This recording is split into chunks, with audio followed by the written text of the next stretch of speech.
کیا آپ لوگوں نے کبھی دل پہ غور کیا ہے؟ یہی وہ جگہ ہے جہاں سے نیتیں جنم لیتی ہیں، جہاں محبت، رحمت اور نفرت سب بسیرا کرتے ہیں۔ دل صاف ہو تو زبان میٹھی، نگاہ نرم اور چہرہ نور سے بھر جاتا ہے، لیکن اسی دل میں جب کینہ، حسد اور تکبر جگہ بنا لیتے ہیں تو عبادتیں بھی اپنا اثر کھو دیتی ہیں۔ ہم بظاہر تو نیک دکھائی دیتے ہیں، مگر اندر سے ہمارے دل زنگ آلود ہوتے ہیں۔ اللہ تعالیٰ سورہ شورى میں فرماتے ہیں، یوم لا ينفع مال ولا بنون الا من اتى اللہ بقلب سلیم۔ اس دن نہ مال کام آئے گا نہ اولاد، بس وہی کامیاب ہوگا جو پاک دل لے کر آئے گا۔ چلیے آیات کی طرف چلتے ہیں۔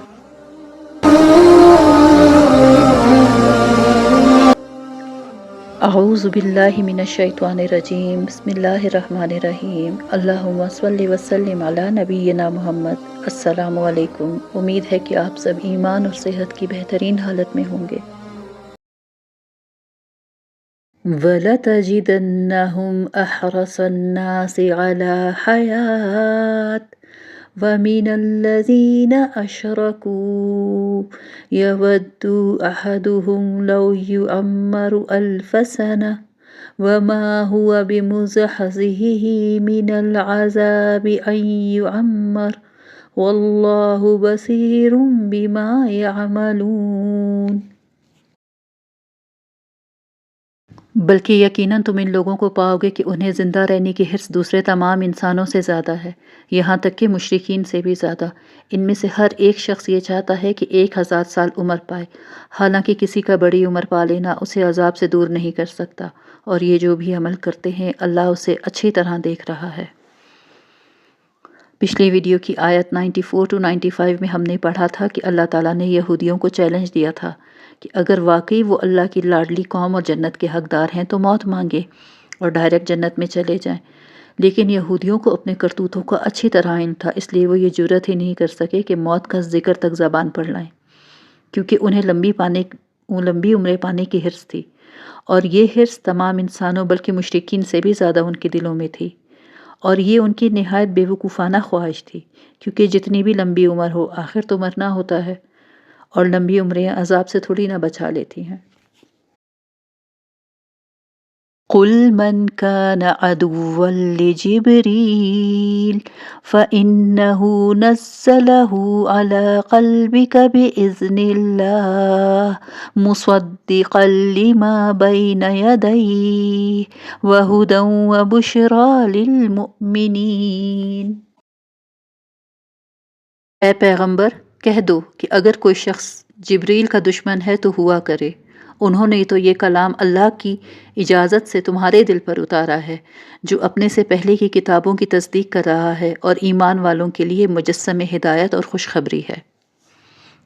بعض یہودیوں نے حضرت صلی اللہ علیہ وسلم سے کہا تھا کہ آپ کے پاس جبرائیل وحی لاتے ہیں، اور وہ موسیٰ کے دور میں ہمارے لیے بڑے سخت احکام لایا کرتے تھے، اس لیے ہم انہیں اپنا دشمن سمجھتے ہیں۔ اگر کوئی اور فرشتہ وحی لا رہا ہو تو ہم کچھ غور کر سکتے ہیں۔ یہ آیت اسی کے جواب میں نازل ہوئی کہ جبرائیل صرف پیغام پہنچانے والے ہیں، جو کچھ بھی وہ لاتے ہیں اللہ کے حکم سے لاتے ہیں، اس لیے نہ تو ان سے کوئی دشمنی کی وجہ بنتی ہے اور نہ ہی اس کی وجہ سے اللہ کا کلام رد کرنے کا کوئی معنی بنتا ہے۔ من كان عدوا لله وملائكته ورسله وجبريل وميكال فإن الله عدو للكافرين۔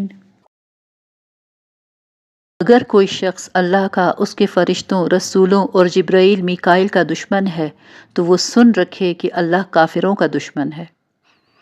اب اس آیت میں اللہ تعالیٰ جواب دے رہے ہیں یہودیوں کو کہ ٹھیک ہے، جس نے مجھ سے اور میرے رسولوں اور فرشتوں سے دشمنی رکھنی ہے تو رکھیں، لیکن وہ بھی سن لیں کہ پھر اللہ بھی ایسے کافروں کا دشمن ہے۔ وَلَقَدْ أَنزَلْنَا إِلَيْكَ آيَاتٍ بَيِّنَاتٍ وَمَا يَكْفُرُ بِهَا إِلَّا الْفَاسِقُونَ۔ اور بے شک ہم نے آپ پر ایسی آیتیں اتاری ہیں جو حق کو آشکار کرنے والی ہیں، اور ان کا انکار وہی لوگ کرتے ہیں جو نافرمان ہیں۔ یعنی اللہ تعالیٰ نے حضرت صلی اللہ علیہ وسلم پر ایسا کلام اتارا ہے جو حق اور باطل میں صاف فرق دکھاتا ہے۔ أَوَكُلَّمَا عَاهَدُوا عَهْدًا نَبَذَهُ فَرِيقٌ مِّنْهُمْ بَلْ أَكْثَرُهُمْ لَا يُؤْمِنُونَ۔ یہ آخر کیا معاملہ ہے کہ ان لوگوں نے جب کوئی عہد کیا تو ان کے ایک گروہ نے اسے ہمیشہ توڑ پھینکا، بلکہ ان میں سے اکثر لوگ ایمان لاتے ہی نہیں۔ ہم لوگوں نے اب تک بنی اسرائیل اور یہودیوں کی جتنی آیات پڑھی ہیں ان پر اگر غور کیا جائے تو یہ بات صاف ظاہر ہوتی ہے کہ جب بھی ان لوگوں نے اللہ سے کوئی عہد کیا تو کچھ لوگوں کے سوا سب نے توڑ دیا، اور ان کی اکثریت ایسے وعدوں کو مانتی ہی نہیں تھی۔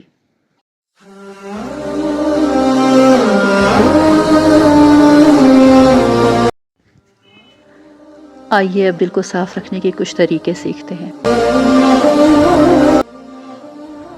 دل کو صاف رکھنے کے لیے تو ہمیں سب سے پہلے لوگوں کو، اور خصوصاً ان لوگوں کو جنہوں نے ہمیں دکھ دیا ہے، معاف کرنا سیکھنا ہوگا۔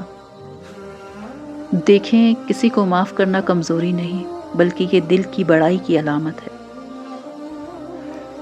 کینہ اور حسد سے بچنا ہوگا، اور اس بات کو ذہن میں رکھنا ہوگا کہ کسی کے رزق یا مقام پر حسد کرنے سے کسی کا تو کچھ نہیں جاتا، البتہ ہماری نیکیاں سوکھی لکڑی کی طرح جل جاتی ہیں اور ہمارے دل کا نور ختم ہو جاتا ہے۔ اپنے ساتھ ساتھ دوسروں کے لیے بھی دعا مانگیں، ان کی خیر مانگیں۔ جب ہم دوسروں کے لیے خیر مانگتے ہیں تو اللہ ہمیں اس سے بہتر عطا کرتا ہے۔ روزانہ چند لمحے خلوص سے اللہ کو یاد کریں، کیونکہ دلوں کا سکون تو صرف اللہ کے ذکر میں ہے۔ آپ واضح فرق دیکھیں گے کہ اللہ کے ذکر سے آپ کا دل ہلکا ہو جائے گا۔ اپنی نیت کو درست کر لیں، اور ہر کام سے پہلے یہ سوچیں کہ کیا یہ اللہ کے لیے ہے یا دنیا کے لیے، کیونکہ سچی نیت ہی دل کی سب سے بڑی صفائی ہے۔ اپنے آپ کو غرور سے بچائیں، کیونکہ جب انسان اپنے آپ کو بڑا سمجھنے لگتا ہے تو دل سخت ہو جاتا ہے۔ نرم دل وہی ہے جو عاجز ہو اور اپنے رب کے آگے جھکنے والا ہو۔